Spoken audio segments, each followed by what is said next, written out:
Welcome back to History. In today's video, we are looking at the fascinating life of Duchess Marie of Mecklenburg-Schwerin. Born in the minor German Duchy, Marie would one day become Grand Duchess of Russia through her marriage. Today, she is best remembered as the grandest of all Grand Duchesses for her extensive partying and socializing.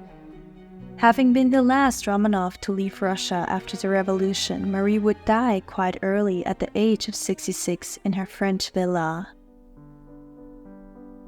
It was on May 14, 1854, in the Ludwigslust Palace when Duchess Marie of Mecklenburg-Schwerin was born.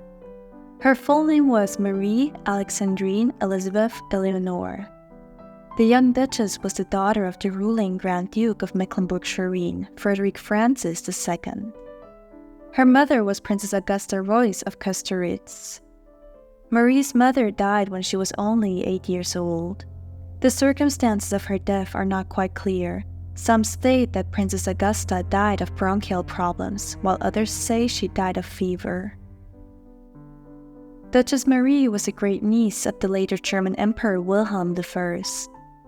Her father married 2 years later to Princess Anna of Hesse and Bahrain. His second wife, however, died after giving birth to Marie's half-sister.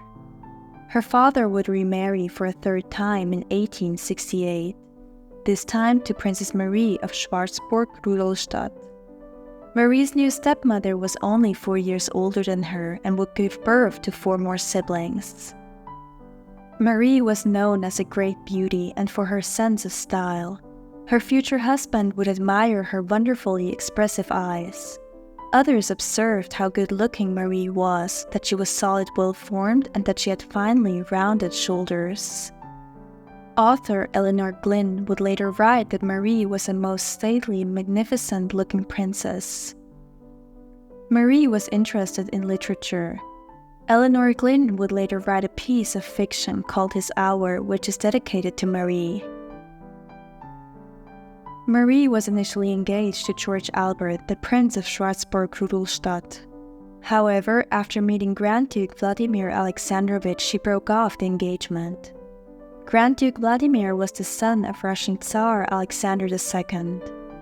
After initially meeting the Grand Duke, it would take 3 more years until they were allowed to marry. You see, Marie was a devout Lutheran and rejected to convert to Russian Orthodoxy. Especially Vladimir's mother, Maria Alexandrovna, who herself once converted to Russian Orthodoxy, was disappointed by Marie's refusal. Empress Maria Alexandrovna told her son that she hoped that Marie would one day become Russian in body and soul.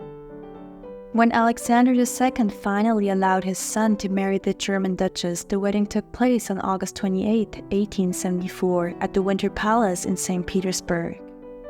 It came quite to a surprise that the two were allowed to marry, as every bride of a Russian Grand Duke up to that point had to convert to Russian Orthodoxy. Upon her marriage, she took the Russian name Maria Pavlovna. The patronymic of Pavlovna was chosen by Marie as she was a great-great-granddaughter of Russian Tsar Paul I. As the daughter-in-law of the Russian Emperor, Marie was styled as an Imperial Highness. Maria set the precedent for brides who did not convert to Russian Orthodoxy to marry Russian Grand Dukes. When her sister-in-law, Grand Duchess Elizabeth Fyodorovna, converted to Russian Orthodoxy following her marriage, Maria, or Michen as she was called, was furious.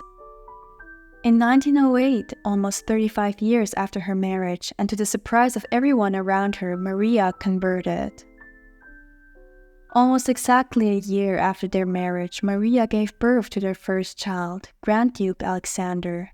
The child, however, died at only 1 year old. 3 more children would follow, 2 sons and 1 daughter. The couple lived at the Vladimir Palace in St. Petersburg. Maria survived the Winter Palace explosion of 1880. Revolutionaries had placed dynamite in the dining room, and the imperial family only survived because they were coming too late for dinner. Maria would later say that the reason for their delay was one of her children that was ill. The imperial family could view from a distance how their dining room was blown up. Maria was close to her father-in-law and Emperor Alexander II. She would later recall that Alexander was devoted to her and kindness itself. Their relationship was somehow shattered when Alexander married morganatically to Catherine Dolgorukov. The Tsar forced the court around him to accept his new wife, and Maria was not on the same terms with him on that decision. Maria, however, was not close with her sister-in-law, Maria Fyodorovna. Maria Fyodorovna was cold towards München because of her German origins. Maria Pavlovna openly stated that her husband would make a better emperor than Maria Fyodorovna's husband. When her sister and brother-in-law narrowly escaped death in the Borky train disaster, Maria allegedly said that they shall never have such a chance again. The relationship with the later Emperor Nicholas II and his wife Empress Alexandra was also described as cold due to Maria's ambition for her own sons. Maria became known in Russia as the grandest of all Grand Duchesses for her many social events. She was described as one of the best hostesses in the capital. During the reign of Emperor Nicholas II, who was her nephew by marriage, her court was the most cosmopolitan in the whole capital. Mariel Buchanan, the daughter of the British ambassador to Imperial Russia, once noted, "Here one always met only the prettiest and smartest women, the most distinguished men, the most entertaining member of the diplomatic body." Maria loved to gamble and would insist at her parties that her guests would play roulette. Maria's husband died in 1909. His death devastated Maria, who would only wear mourning clothes for the rest of her life.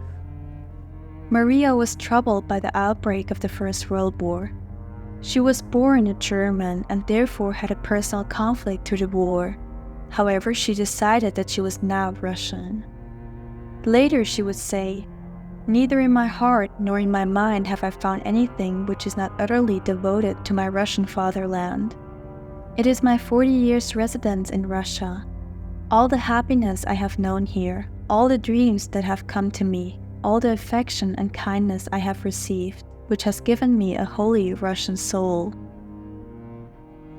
During the war, Maria oversaw hospital trains for the troops. She was noted for her efficiency and her skill in organizing.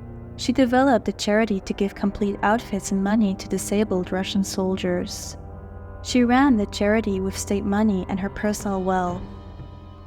When the Russian Revolution broke out, it became clear that the Romanovs were not safe anymore in their country, and many started to flee. Maria, however, would be the last to leave Russian soil. She remained in the Caucasus throughout 1917 and 1918. She then escaped to Anapa in 1918. Only in 1920 would Maria finally leave Anapa for Venice. After Maria arrived in Venice, she made her way to France, where she stayed at her villa. Maria died there on September 6, 1920.